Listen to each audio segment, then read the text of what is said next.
سر میرا سوال یہ ہے کہ اگر پیدائش اور وفات اللہ کے ہم مقرر ہے تو بیچ کی تو ساری لائف چلے انسان کے لیے آزاد ہے کہ اس کو چھوڑ دیا جائے کہ وہ جو کرے گا اس کا بعد میں حساب ہوگا.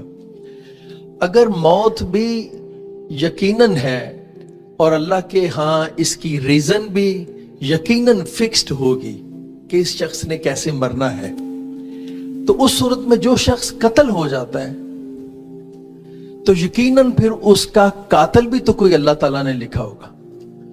اس صورت میں وہ جو قاتل ہے وہ سٹینڈ کرتا ہے، وہ کیا روز قیامت عذر پیش کرے گا؟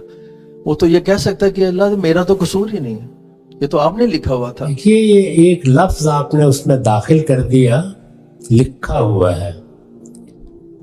یہ اولاً تو قرآن میں آیا نہیں، دوسرے یہ کہ اگر آیا بھی ہو تو اس کی وہ تعبیر نہیں ہے. اللہ تعالیٰ نے یہ دنیا بنا دی ہے، بنانے کے بعد اس کو ایک عالم اسباب کی صورت دے دی ہے. یعنی اس میں چیزیں اپنے نتائج تک پہنچتی ہیں لیکن اس کا پروسیس، اس کا لائے عمل مقرر نہیں ہوتا. اس میں دسیوں امکانات رکھ دیے جاتے ہیں.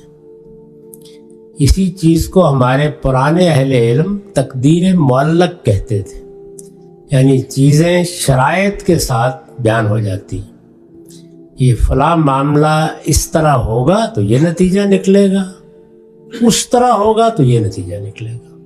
گویا ایک ہی چیز کے وقوع کے دسیوں امکانات رکھ کر اللہ تعالیٰ انسانوں کو ارادہ و اختیار کے ساتھ جینے کا موقع دے رہے ہیں.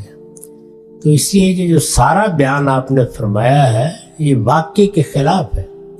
اس عالم اسباب میں اللہ تعالیٰ نے ارادہ دیا ہے، اختیار دیا ہے اور انسان کو دیا ہے، اس کے ساتھ اس کو مہلت عمل دی ہے.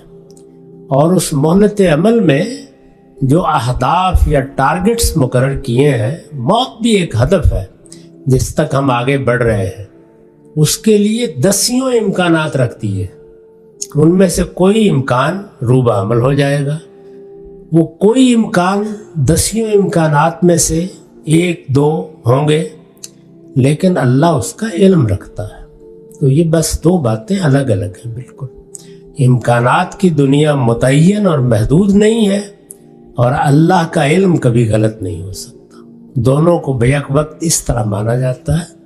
یہ جس طرح ہم آپ انسان زمان و مکان میں رہنے والے لکھا ہوا سمجھتے ہیں، یہ اس طرح نہیں ہے.